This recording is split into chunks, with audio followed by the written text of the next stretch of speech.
This is Sniper signing in to Command & Conquer Red Alert 3 on the map Infinity Isle. Spawning on the right side is the Purple Empire player. This is ODS Saleen.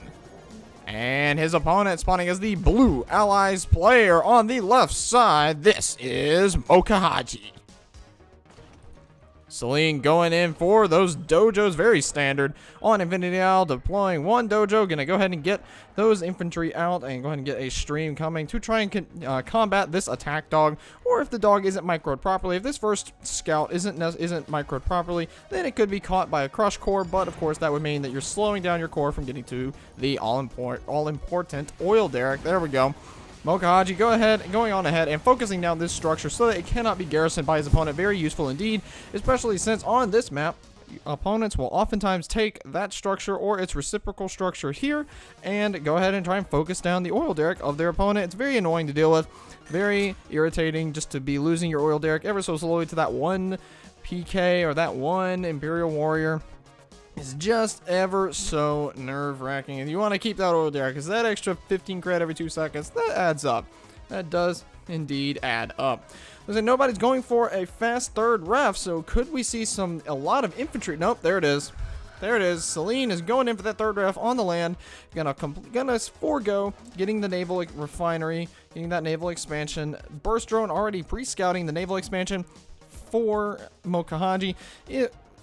What is he going to go for? Possibly, probably another power plant, if I had to guess. Looked like it was building a little too quickly. Yeah, there it is. Power plant, barracks sold off, airfield already down. And now Mohkahaji is going to mirror basically the same thing that ODS Saleen has done. He's going to get up here on the ridge, deploy his third ref, going to more than likely deploy an armor facility and go ahead and get that heightened clearance upgrade. But however, not all of these PKs are going over to shield mode. He did indeed lose quite a lot of those PKs to those Imperial Warriors. Bonsai charge, that could have been microed a lot better, I think. I think Mohkahaji actually had enough peacekeepers there to overwhelm all those Imperial Warriors, but instead does wind up losing them. But since he does have 2 Vindicators in the sky, it really does not wind up mattering for very much, as the Vindicators are able to just simply come on in, clean up, and clear the grounds around his soon-to-be established base. I've seen a lot of Empire players start to do this. Just go ahead and throw down a preemptive Defender VX turret right here in the middle of this ridgeline, the ridgeline base. I've seen a lot of them do that, and it's actually a very good idea. Go ahead and get some, especially when you're up against allies, because since you'll go ahead and get some static AA online. And then if the ground starts pushing really hard, wow. Bombing run already chopping that health on that refinery down to about 60%. Knocks off about 40%-ish in one bombing run. But anyway, going ahead and getting that static defense online, especially against allies and their reliance on aircraft. That way, if you get hit with a couple surprise Vindicator strikes, or if an Apollo fighter tries to hunt down your Tengus too hard, or if you see a surprise cryocopter coming out to say hello, then you have that extra little bit of DPS, and you also have a bit of a safe haven that you can pull your Tengus back to, since the Tengus are inferior to the Apollo fighters in a one-on-one basis. However, of course, and the Apollo fighters are more maneuverable. They are faster than the Tengus. However, the Tengus, I think, are more versatile, especially given their transforming ability, and they're much cheaper than the Apollo fighters, and you can get much more of them. So in this case, 5 Tengus versus 2 Apollo fighters, I don't know. I think I might still give that battle to the Apollo fighters. Well, number 1, since they were over the airfield, but number 2, since there was a multi-gunner IFV rolling out of that armor facility, that extra DPS on those Tengus would not have been very preferable for Saleen at all. Imperial Warrior getting on, cleaned up, and aircraft getting into a little bit of an engagement here. 2 Tengus go down basically for free. That's never what you want to see happen. 2 Tengus officially back out of the sky. Now the Vindicators are going to come along, and with the advanced aeronautics upgrade and that extra bomb, all it takes is 1 Vindicator to kill off 1 Tengu on the ground. So that is scratch 4 Tengus, basically 100% for free from the Saleen. What am I trying to say? 4 Tengus given away for free to Mohkahaji. Since the only thing he's really losing is just the reload time for his Vindicators, and he was going to get that anyway. Whenever, as soon as he dropped the bomb, T2 transition already out, Guardian tanks on the field. That means we could be very well seeing some cryocopters taking to the skies very soon indeed. And those Vindicators are going to want to be careful. They take out those tank busters sitting on the front lines, but however, they very wisely get on out of dodge when they see those 4 jet Tengus patrolling the area. Striker VX giving along with these tankers, giving an escort to that refinery core. Very wise decision, as that refinery core 2,500 investment. That is not an investment that you want to lose. As that 2,500, that is just basically saying like 2,500 resources goes into a core with like, I don't know, like somewhere between like 500 hit points ish. Well, actually, I have no idea how much the actual hit point numbers are for units in this game, as we just get generic health bars. We don't get like what StarCraft has, where it's like actual numerical values for the health. But if I had to guess, you know, the refinery core, if it was on a hundreds based health bar system, then I'd say the refinery core has maybe like 2 to 500 health ish. But that's just a little side tangent all on its own. Striker VX production continuing to come out. We could possibly see some tsunami tanks starting to switch on out of here. He has seen those Guardian tanks, but Mohkahaji is very quickly building up to counter aircraft from the Empire, from Saleen. Saleen's going to be very, very careful. He's going for this composition that's going to really depend on the aircraft. And between the Apollo fighters in the sky and the multi-gunner IFVs on the ground, there's a lot of AA here. There's quite a lot of AA. And what I would like to see is an infantry transition from Saleen, which is already happening slightly. Starting to go ahead and build them up. And those jet Tengus try to come in, take a swing at something. And it doesn't look like that really works. One Tengu does go down. Did another go down? I'm not 100% sure. There's like one of those point defense drones did take a lot of damage, and those chopper VXs are actually going to get in here, possibly destroy the oil derrick. Those Apollo fighters, okay, those Apollo fighters are going to get out A-okay. Looks like only one chopper VX did go down. Winds up trading, I think that was another Tengu that went down, possibly right there. Winds up trading out. Builds an engineer. What's he got? That engineer? Is he actually going to go grab the observation post? I think he might. I think this will be the first game in a long time that I have actually seen somebody grab the observation tower in the center of Infinity Isles. Quite frankly, this thing, I mean, it's not the most useful structure in the world, but it will provide some very, very solid view, some very solid vision around this entire base. Like, we could jump over to his particular viewpoint, and there, as we can see, he has complete view. Mohkahaji has got complete view on the entire ridgeline base of ODS Saleen. But he does have less vision up here, back here towards the back of his main base. However, this vision is still enough to see these tsunami tanks moving out. It's still enough to see these jet Tengus moving out. It's still, oh well, that was interesting. He was able to see those jet Tengus are sitting right smack in the middle of the vision from that observation tower. And it looks like ODS Saleen has recognized that the observation tower has been taken. So he's deploying his own engineer, going to go get, what should we call him? What should we call him? What's a good name? Ben. I'm going to call him Ben. We have the engineer Ben doing his job, capturing the observation tower in favor of ODS Saleen.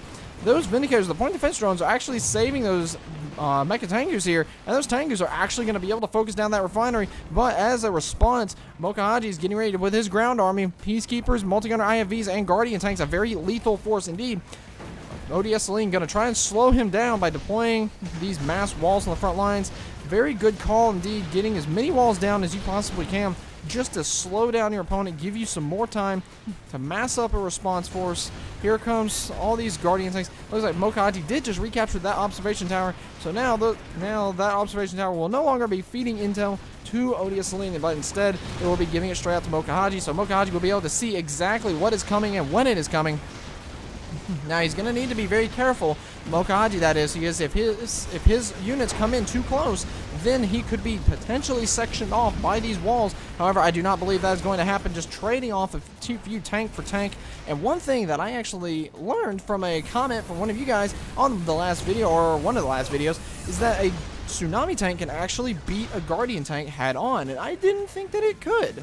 I did not quite think that it could. I knew the Soviet hammer tank was the top of the line. I knew that the Soviet hammer tank, you know, has the most health out of any of the tanks, and has has the best DPS, I think, out of any of the tanks. It's the hardest hitting out of any of the tanks for T2. But I honestly thought that the Guardian tank could outshoot the Tsunami tank because the Tsunami tank's lighter armor in comparison to its two counterparts. But I suppose since the Tsunami tank can fire, like, I think it's like 2 or 3 shots. No, I think it may actually be about 3 shots per every 1 shot for a Guardian tank, which is very, very good indeed. And these Tengus, well, that Tengu, that's an elite Tengu that's basically just gonna die. He can't really go anywhere. These other 2 Tengus, are they gonna, can this one get away? No, it does not look like he can. Tengu does come crashing down back to Earth. Or I'm assuming this is Earth that Infinity Isle is on. A little bit of action has stalled here in the center of the map. Just got 2 gigantic. Well, I say the action is stalled. It's like he's about to pick back up again. Saleen is not comfortable with the lack of combat on the map, and he is going to move out. But does he realize that the observation tower? He's Imperial Warrior is having a little bit of a dance revolution over here all on his own. He does know that that observation tower has been taken. So he sat there and shot at it for just a moment.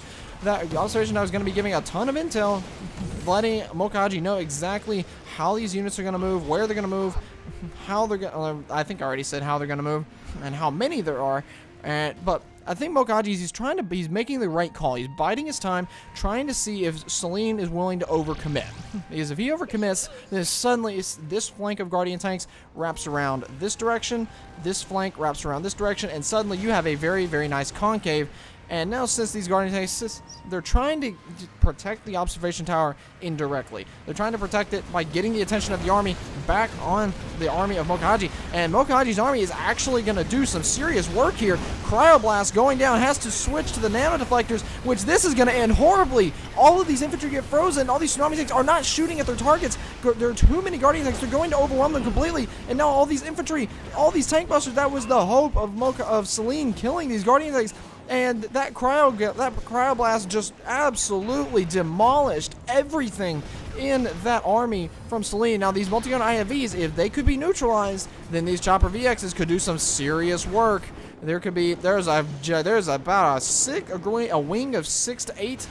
Yeah, I believe I'm counting 8 chopper VXs in the sky. That is a deadly, deadly air armada, especially against this many Guardian tanks. Those Guardian tanks would last less than 5 seconds against an air force like this. Very, very lethal firepower. I almost said firepower.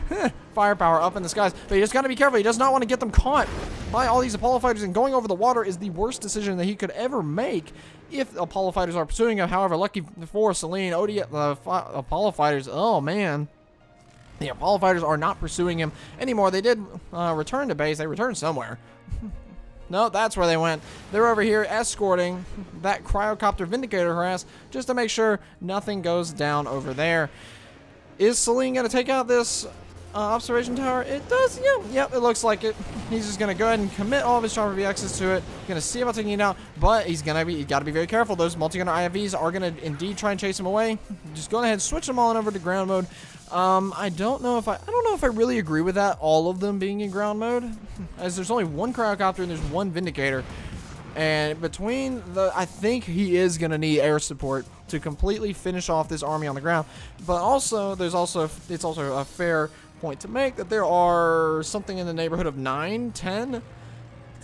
Actually, I believe 1, 2, 3, 4, 5, 6, 7, 8. Yeah, 10. There are 10 multi-gunner IFVs on the ground, so there is some serious merit to the argument of too much anti-air for those chopper VXs to deal with. Just deploying 1 chopper VX to try and get a little bit of eco-harass done. But luckily, these multi-gunner IFVs are not like their Soviet equivalent, and they cannot go out into the water like the bullfrogs can. So that chopper VX gets away clean, no worries at all. And speaking of the Soviets, I don't know, maybe I'm the only one who can see this. It kind of looks like a hammer and sickle right here. Or it's like an incomplete, like the line that connects between like the sickle and the hammer is kind of incomplete. But it kind of looks like it. It looks like some honorable discharge art has gone through on there. That's what it reminds me of anyway. But combat has been picking back up. The Apollo fighter is going to be taking a lot of anti-air fire, pulling them back. He is Mohkahaji going to be trying to micromanage his ground army, keep as much of them alive as possible. However, he is just kind of bleeding units right now. There's a very nice poke coming in from ODS. Saleen transforms all these chopper VXs into the sky. Multi-gunner IFVs are just having a field day, absolutely ripping them straight out of the sky. And that honorable discharge crashing down on his own units is going to be slowing them down a little bit, splitting them up. However, now there's no good counter left to these tank busters. All the PKs are dead. Oh no, watch out! Guardian tank's having to go in for the crush move. That's about all he has left. All of these tank busters, attack dogs come out, does get one bark off. One more tank, it's still crushing. You can't let it get the crushes. Amplified bark does not come off, with whatever it's called does not go off. The bark does not happen. I see a heroic multi-gun IFV. There's a heroic Vindicator ready to take the skies as well. Armor facility barracks do go down, and more multi-gunner IFVs are in position to go down if he is not very careful. One Apollo fighter does go down to a reinforcing group of strikers, and these heroic multi-gunner IFV does bite the dust right there. Oh, that crowdcopter, they're going to want to be careful. That crowdcopter and that heroic Vindicator are going to be very, very, very careful. This is the infantry transition I was talking about a few minutes ago. Infantry transition is going to be unbelievably powerful, especially right now. He's got Mohkahaji has anti-air. He has air, but he doesn't have enough to deal with the infantry on the ground. Does get one crush on that chop on that Striker VX. However, that MCV is going to go down. There is no question about it. That MCV just got surrounded. It is going to go down. Those multi-gun IFVs are surrounded at this point. Chopper VX shot down by anti-aircraft fire, and that is it. The Mohkahaji taps out, signals the GG, as that last push from ODS Saleen was just too much for him to handle. Very well played to both of these players.